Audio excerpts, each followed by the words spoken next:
Allô tout le monde, bienvenue dans une nouvelle vidéo. Cette semaine, j'avais vraiment hâte de vous parler parce que ça fait quand même 2 semaines que j'ai pas fait de vidéo puis on dirait que je m'ennuyais de m'asseoir devant ma caméra puis de vous jaser. Donc aujourd'hui, pour l'occasion, je décide de vous parler de mes nouvelles habitudes que j'ai prises depuis que je suis à Montréal. Parce que je vais vous le dire, là, ben franchement, il y a bien des affaires qui ont changé. Et mon Dieu, je sais pas si vous venez de voir le saut olympique de mon chat, mais c'est ça. Fait que ouais, c'est ça. Il y a bien des choses qui ont changé dans ma vie, puis j'ai pris des nouvelles habitudes que j'avais envie de vous partager aujourd'hui, qui sont comme pas mal en lien puis en accord avec mon mode de vie en général. Peut-être que ça va vous donner envie à vous aussi d'adopter ces habitudes-là, ou peut-être que vous les faites déjà dans votre quotidien, mais j'avais envie de vous partager ça aujourd'hui, puis je vais terminer en vous partageant aussi une mauvaise habitude que j'ai prise depuis que je suis à Montréal.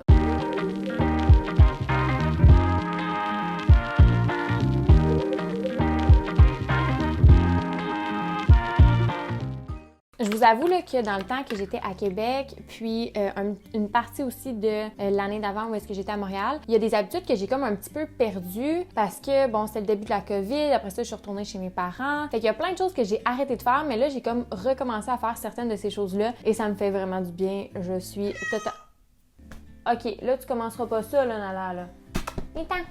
Il est ici. Bref, j'ai un peu perdu mon idée, mais toutes ces habitudes-là que j'ai reprises, c'est des habitudes qui me font du bien ou qui sont positives pour mon mode de vie, plus minimaliste, plus écolo, etc. Une habitude que j'ai prise, et ça, je trouve ça vraiment cool, c'est que depuis que je suis à Montréal, je trouve qu'il y a beaucoup plus d'entreprises qui luttent contre le gaspillage alimentaire ou qui mettent des initiatives sur pied. Et là, moi, depuis que je suis ici, j'ai comme décidé de give it a try puis d'essayer des paniers par-ci par-là. Fait que ça me permet, c'est ça, d'essayer différentes compagnies qui font des paniers de fruits et légumes, soit moches, soit bio. Des fois aussi, c'est des fruits et légumes de producteurs locaux. Je trouve qu'en même temps, ça me fait découvrir, moi, des fruits et légumes que j'aurais pas nécessairement l'habitude d'acheter à l'épicerie, mais là, puisque je les ai dans mon panier, je découvre comment les cuisiner. Fait que ça me fait faire des découvertes. En même temps, ça m'encourage des commerces ici. Il y a souvent une initiative écologique derrière ça, puis d'ailleurs, c'est pour ça que j'y adhère. J'achète pas nécessairement des paniers à toutes les semaines, là. Je vous dirais que j'espace avec mes achats que je fais à l'épicerie. On dirait que c'est comme une petite surprise aussi à chaque semaine de voir qu'est-ce qu'il va y avoir dans mon panier. Fait que j'aime bien ça. Depuis que je suis arrivée à Montréal aussi, je me suis adonnée à une nouvelle pratique que j'adore. Hey, Nala, elle est vraiment colleuse, hein? Couche-toi, mon amour. J'ai commencé le yoga. Je peux pas croire que j'ai jamais fait ça avant. C'est tellement un sport qui est thérapeutique, qui est relaxant. C'est vraiment un genre de petit me-time. Ça fait vraiment du bien. Puis en même temps, ça fait bouger notre corps. Je pense que je sous-estimais un petit peu la place que le yoga avait dans le monde du sport, probablement parce que j'en avais jamais fait. Mais j'ai été agréablement surprise de voir à quel point mon corps travaille quand je fais du yoga. Mes muscles shake de partout. C'est vraiment très travaillant. Puis en même temps, c'est très thérapeutique.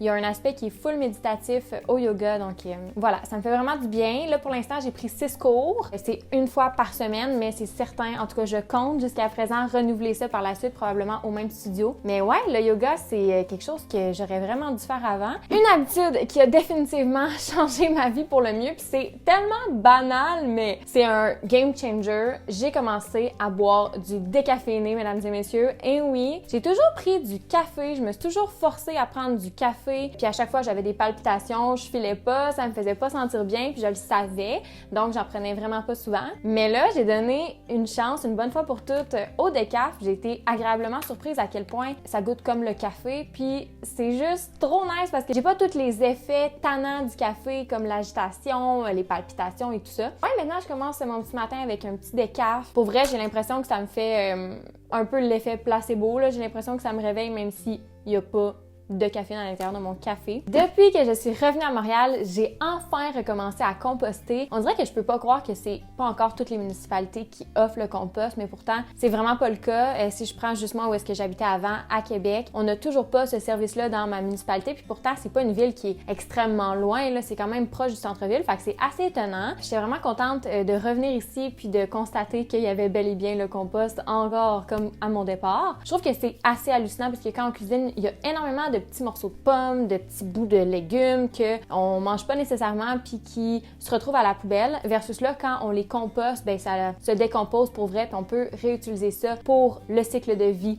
du jardinage ou de la terre ou peu importe, versus si ça va dans la poubelle, là, dans les sites d'enfouissement, il y a tellement pas d'air que même si c'est un aliment à la base qui se décompose, dans un site d'enfouissement, ça va pas se décomposer, ça va plutôt se transformer en déchets. D'où l'importance de composter, puis honnêtement, ça fait vraiment diminuer éliminer le contenu de la poubelle. Fait que bref, j'étais vraiment contente de retrouver le compost. Puis je sais que probablement qu'il y en a qui m'écoutent aujourd'hui puis qui n'ont toujours pas le compost non plus. Fait que je sympathise avec vous. Aussi, dans les derniers mois, j'avais un peu délaissé les DIY. Je pense que c'était un peu des circonstances dans ma vie qui faisaient en sorte que j'en faisais juste moins. Je mettais mon temps libre ailleurs. J'avais pas nécessairement besoin de faire quelque chose. Tu sais, j'avais tout ce que j'avais besoin avec moi. Mais là, depuis que je suis arrivée à Montréal, j'ai comme un peu recommencé à faire des DIY. Fait que dernièrement, j'ai fait des pains de shampoing, des barres en fait de shampoing. Je vous mettrai la recette dans la description si jamais ça vous intéresse. À chaque fois que je fais des DIY, ça me rappelle à quel point ça me fait du bien de faire ça. C'est aussi un peu thérapeutique pour moi, mais c'est aussi tellement économique. Là, par exemple, pour faire mon shampoing, je suis allée à la boutique des trappeurs. J'ai pris les ingrédients en vrac, puis après ça, avec les bonnes quantités, j'ai pu faire mes shampoings. Dans le coin que j'habite aussi, tout est vraiment accessible à pied. J'adore ça. J'adore le fait que j'ai pas nécessairement besoin d'une voiture pour me déplacer ici. Les transports en commun sont super bien développés. Je pense que vous le savez que c'est pas la première fois que je vous en parle, mais qu'à Montréal, c'est vraiment, vraiment bien développé pour ça. À part prendre les transports en commun, je me déplace vraiment beaucoup aussi à pied pour aller faire mes petites commissions, que ce soit à l'épicerie ou juste si j'ai besoin de quelque chose rapidement, mais il y a tout à proximité. Ça fait en sorte que je fais beaucoup plus de marche que qu'est-ce que je faisais avant. Puis sincèrement, je pense que la marche, c'est genre un de mes sports préférés, là. Gros sport, vous allez me dire. J'adore prendre des marches, j'en prends vraiment souvent. Mais là, on dirait que puisqu'il y a plein de commerces aussi à proximité, ça me force encore plus à me lever le cul puis aller marcher. J'ai remarqué que la distance que je parcours à chaque semaine versus quand j'étais à Québec a vraiment augmenté. Surtout que cet été, j'étais en télétravail, fait que j'étais un peu plus sédentaire. Je pense que ça a vraiment plein de bienfaits, autant sur mon humeur que sur ma santé physique. Ouais, définitivement, là, prendre des grandes marches, ça me fait tellement du bien. C'est accessible, c'est facile, n'importe qui peut le faire. Puis je trouve que ça remet les idées en place des fois quand dans notre journée, ça file pas, go, on va prendre une marche puis ça fait du bien après. En tout cas, moi, c'est définitivement l'une des manières que je préfère bouger, que ce soit dans la nature ou dans la rue, dans mon quartier, peu importe, j'adore prendre des marches. Dans les derniers mois, j'étais un peu revenue à une routine de soins qui était naturelle, mais que c'était pas nécessairement moi qui avait confectionné les soins que j'appliquais sur ma peau. Puis j'ai remarqué, depuis que je suis ici, que j'ai un petit peu plus de misère avec ma peau. Je sais pas pourquoi, mais j'ai comme plus de boutons, plus de rougeurs, plus de points noirs et tout ça. J'ai jamais vraiment eu une peau à problème, là. J'ai jamais eu à faire comme plein d'étapes pour entretenir ma peau. Mais je remarque que depuis que je suis ici, je sais pas pourquoi, mais ça va pas super bien de ce côté-là. Puis là, présentement, je sais pas si on peut bien le voir à la caméra. Pour remédier à ça, ce que j'ai fait, c'est que je suis retournée vers une routine de soins qui était plus minimaliste et aussi plus naturelle puis plus simple. Je suis bien contente de ça. À date, j'ai quand même remarqué que ça avait fait une différence sur ma peau, mais je continue dans cette direction-là, puis éventuellement, peut-être que je vous en parlerai.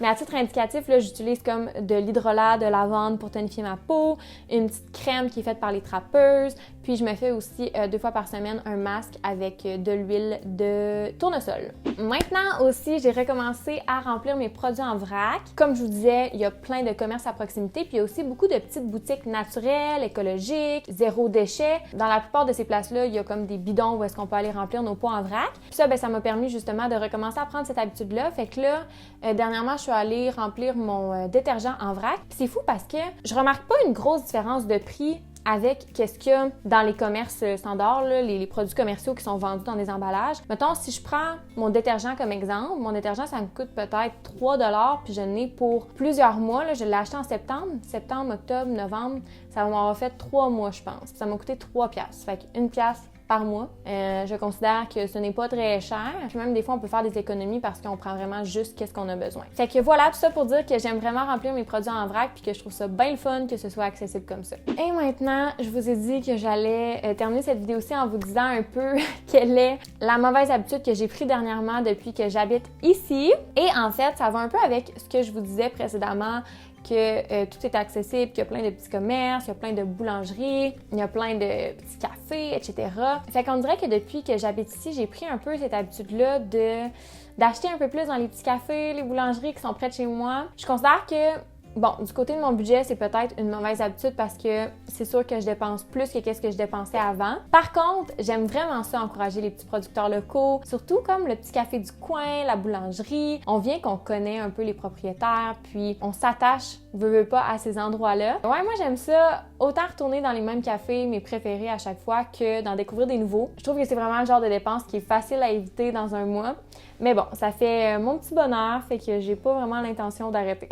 Sur ce, this is it pour mes nouvelles habitudes depuis que je suis rendue à Montréal. C'est pas grand-chose, mais c'est quand même toutes des habitudes qui s'inscrivent dans mon mode de vie plus écologique, plus minimaliste. Vous me direz dans les commentaires si vous faites déjà ces habitudes-là de votre côté. Probablement que vous en avez quelques-unes que vous faites vous aussi. Si jamais il y en a d'autres que vous avez intégrées dans votre routine dernièrement puis que vous avez envie de me le partager, lâchez-vous lousse. Ça me fait toujours bien plaisir de vous lire. Et sur ce, moi je vous dis, on se retrouve la semaine prochaine ou dans les prochaines semaines dans une autre vidéo. Bye tout le monde!